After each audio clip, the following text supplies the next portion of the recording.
Imagine waking up tomorrow, grabbing your morning coffee, and realizing your body is completely rewriting its own DNA. Oh, that sounds like a terrible way to start a Tuesday. Right. Just an absolute nightmare. And it's all because you, like, accidentally bumped into a stranger on the subway, you didn't ask for it, you can't stop it, and suddenly you are evolving into something entirely different. Evolving or devolving, depending on how you look at it. Exactly. And that is the exact nightmare scenario that Marvel is about to drop on its biggest hero.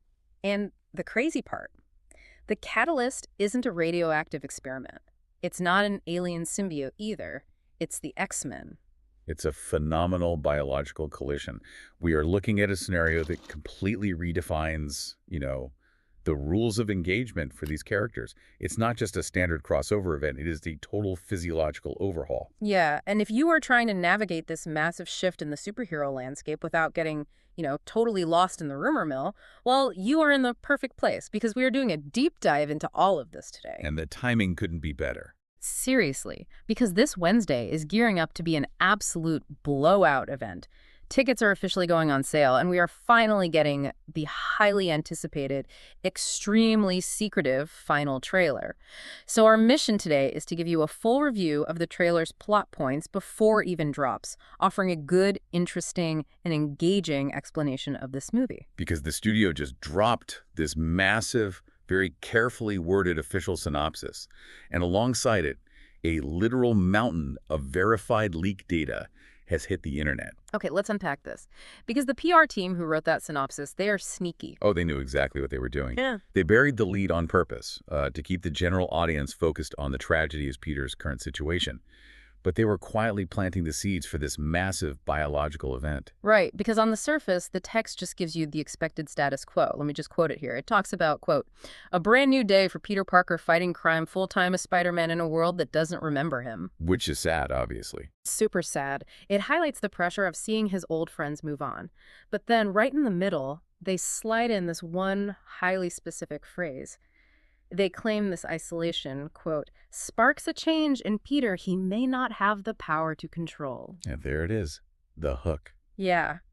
And that transformation is allegedly the only thing that can stop a shocking new threat to the city. Which, completely shifts the genre of the film. We are stepping out of traditional upbeat superhero territory, and we are dipping our toes into actual body horror. Okay, let's really unpack that, because when I hear transformation he can't control, my mind immediately goes to the physical changes. Like, what exactly is happening to this kid's body? Well, according to the leaks, Peter is undergoing a secondary mutation. A secondary mutation, which means what exactly? He's gaining organic webbing, for starters. So, replacing his mechanical web shooters.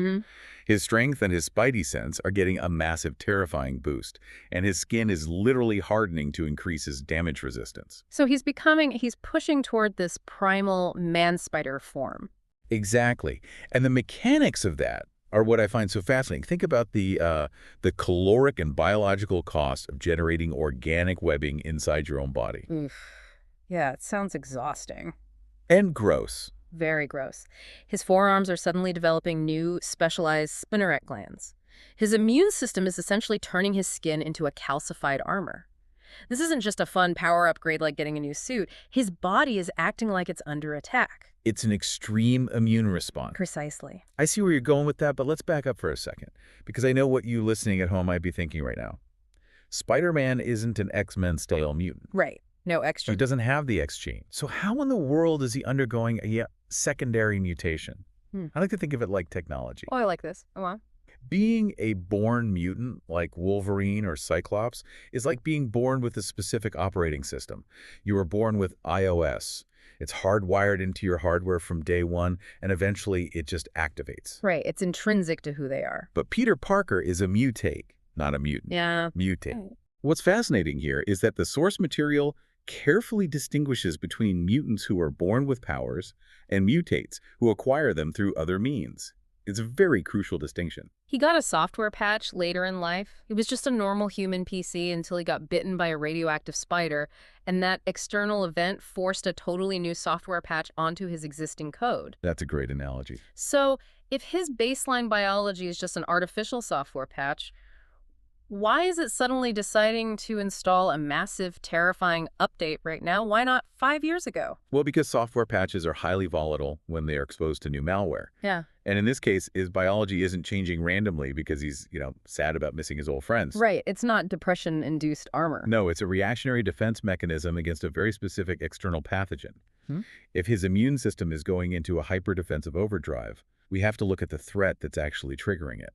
Okay, so let's look at the threat. The synopsis mentions a powerful villain no one can ever see who can freeze everyone. Which sounds incredibly vague on its own. Very vague. But if you cross-reference that description with the leak data, the pieces just snap together perfectly. This invisible threat, it's Jean Grey.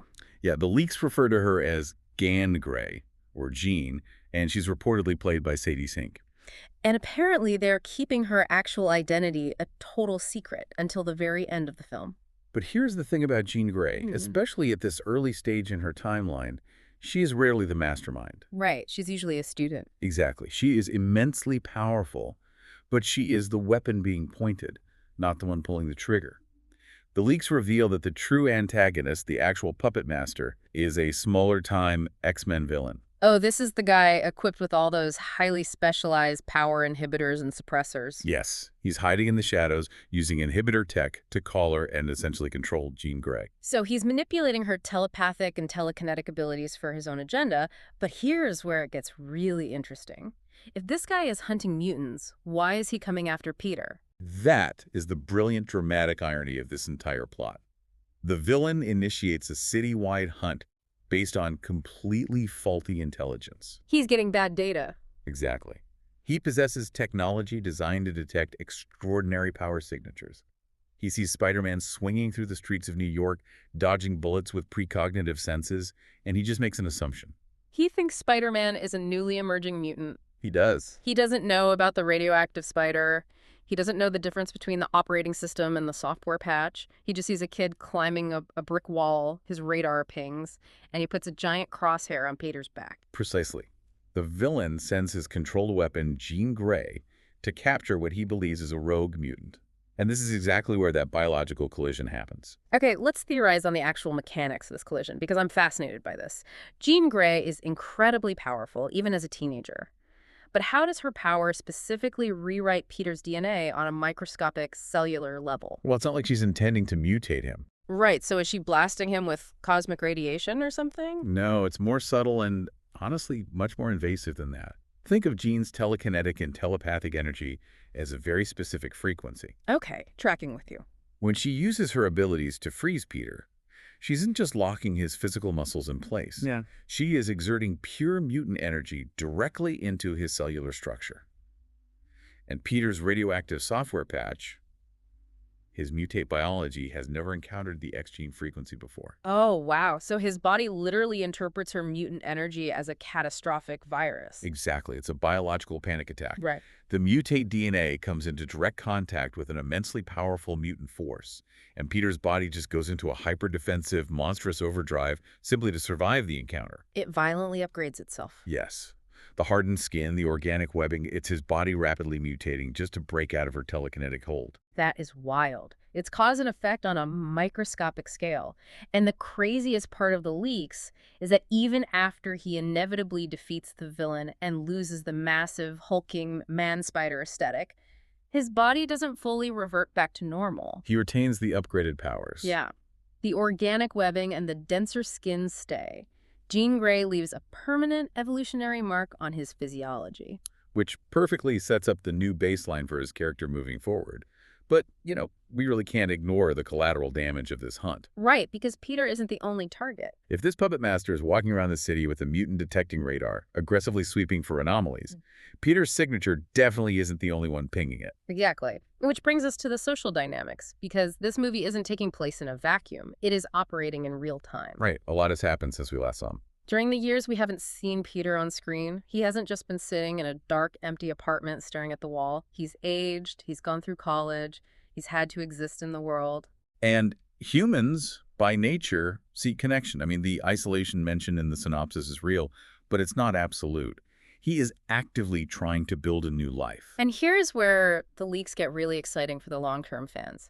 Peter's new college social circle isn't just a bunch of regular undergrads complaining about midterms and drinking cheap coffee. Far from it. Spider-Man is finding a new community in the trenches. The leaks explicitly introduce two very specific college acquaintances, Bobby, also known as Iceman, and Kitty Pryde. But let's clarify their status here, because context is key. If you were expecting them to show up in the Blackbird jet wearing, matching yellow and blue tactical gear, you really need to adjust your expectations. Yeah, they are not the official X-Men yet. They don't even have code names. They're just powered college kids. They are raw, they're untrained, and they are desperately trying to figure out how to navigate a world that is suddenly feeling very hostile toward them. And Peter has been secretly fighting street-level crime alongside them. He's almost acting as a seasoned veteran mentor, even though he's just a kid himself. It creates such a fascinating dynamic. Bobby and Kitty represent two very different expressions of the X-gene elemental manipulation and spatial phasing. Right. And Peter is trying to guide them, all while secretly experiencing his own horrifying biological breakdown that he can't even explain to them. Think about the psychological toll that takes. Put yourself in Peter's shoes for a second. Think about the last time you tried to protect a younger sibling or a friend from making the exact same mistakes you made. That's exhausting. You know the pain that comes from a life of vigilantism? Peter has literally lost his entire previous existence to keep his loved ones safe. He finally starts to let his guard down and build a new makeshift family with Bobby and Kitty. And then, right on cue, a shadow government kill squad with power inhibitors rolls into town, hunting them. It is the ultimate tragic loop for Peter Parker. He tries to distance himself to protect people, only to find himself at the dead center of a mutant hunting conspiracy that endangers the very people he just let in. If we connect this to the bigger picture, from a studio perspective, the inclusion of Kitty Pryde and Iceman in a Spider-Man movie is a massive flex. It really is. Like, why do this here? Why introduce the X-Men's core roster in a gritty alleyway brawl alongside Spider-Man before they even have their own movie? Because Marvel is playing the long game. This film isn't just a Spider-Man sequel. It is fundamentally functioning as X-Men .5. X-Men .5. So this puppet master in an alley with a makeshift power jammer is essentially like the Steve Jobs of the Sentinel program. That is a perfect analogy. You don't start by building massive 50-foot-tall mutant hunting robots. You start in a garage. You start with a prototype. Exactly. You start with a local, street-level beta test. This villain is gathering field data. He is testing power inhibitors on small-time targets in New York. And the data he gathers from suppressing Jean Grey, fighting Bobby and Kitty, and accidentally triggering Peter's man-spider form, all that data gets uploaded. It gets uploaded, the tech gets sold, and it scales up. A corporation like Trask Industries takes this localized proto-program and weaponizes it on a global scale. Oh, that makes so much sense. This street-level conflict naturally and logically lays the essential groundwork for everything we know is coming on the cinematic slate. The inhibitor callers lead directly to the Sentinel program. And the Sentinel program forces the mutants into a corner, leading to the events of Doomsday. And the geopolitical destabilization ultimately shatters the multiverse in Secret Wars. It bridges the gap so elegantly. Spider-Man is the ultimate ground-level hero. By having him encounter the first wave of mutant hunters, it roots these massive cosmic X-Men concepts in the gritty reality of New York City. It does. Yeah. And it perfectly sets up a dynamic where 5 years from now, when Spidey drops into an X-Men film, they don't have to waste 20 minutes explaining why they trust him. He already has a history with them. They survived college and street-level vigilantism together. When Kitty Pryde eventually stands on the front line with Wolverine and Cyclops, her history with Peter won't feel like a mandated studio crossover. No, it will feel like a lived-in, earned relationship. Okay, we have covered a massive amount of ground here, from microscopic DNA changes to global Sentinel programs. So let's zoom out and give you the ultimate cheat sheet. Let's go. When you sit down with your phone or your laptop this Wednesday and you pull up that highly anticipated final trailer, you are no longer just looking at a story about a lonely superhero swinging through the snow. You know the actual architecture of the conflict now. You are looking for a story of profound isolation that acts as the backdrop for an involuntary, violent man-spider mutation. You are actively scanning the shadows for the invisible presence of Jean Grey, who is being utilized as a telekinetic battering ram by a mutant hunter. And you're keeping your eyes peeled for the stealth, street-level introductions of Iceman and Kitty Pryde. Absolutely. Do you have any specific advice for them when they watch it? My advice, don't just watch the action sequences for the spectacle. Analyze the details. Watch how Peter's suit moves. Oh, like looking for the organic webbing. Yes. Does his web swinging look slightly more erratic or visceral because he's relying on organic spinnerets rather than mechanical shooters? When he takes a punch, look for the subtle visual effects hinting at his hardened, calcified skin. Oh, that's good. They always hide the best clues in the background plates of these trailers. They really do. Scan the background of the major fight scenes. You might just catch a glimpse of the puppet master villain holding the inhibitor tech. Just pulling the strings from an alleyway? Exactly. Completely unaware that he is documenting the birth of the man-spider. The visual breadcrumbs will be there if you know the narrative they are hiding. It completely changes the lens through which you view the entire movie. You aren't just reacting to the trailer, you are decoding it. Which brings us back to the sheer scale of the collision we just discussed. It's massive. And I want to leave you with a thought to mull over long after this deep dive finishes. I love a good lingering question. Lay it on me. Think about the biological virus we just broke down. Peter Parker was a normal guy who got a radioactive software patch. He's a mutate. Right.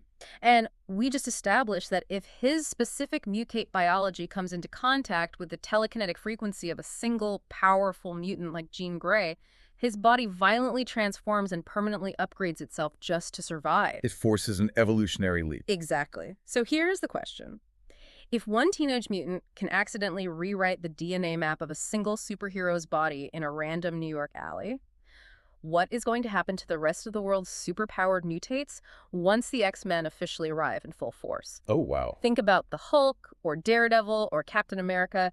If mutant energy acts as a catalyst that forcibly mutates radioactive and chemical enhancements, what happens to the entire global superhero landscape when the mutant population suddenly explodes? Are we about to see a planet full of heroes uncontrollably mutating into monsters? That is the question. That is a terrifying operational theory. It turns the very existence of mutants into an environmental hazard for every other hero on the board. It absolutely redefines the stakes of everything moving forward. So keep that in mind when you are desperately refreshing your browser to grab those tickets this Wednesday. Enjoy the trailer, look for the clues, and we will see you on the next deep dive.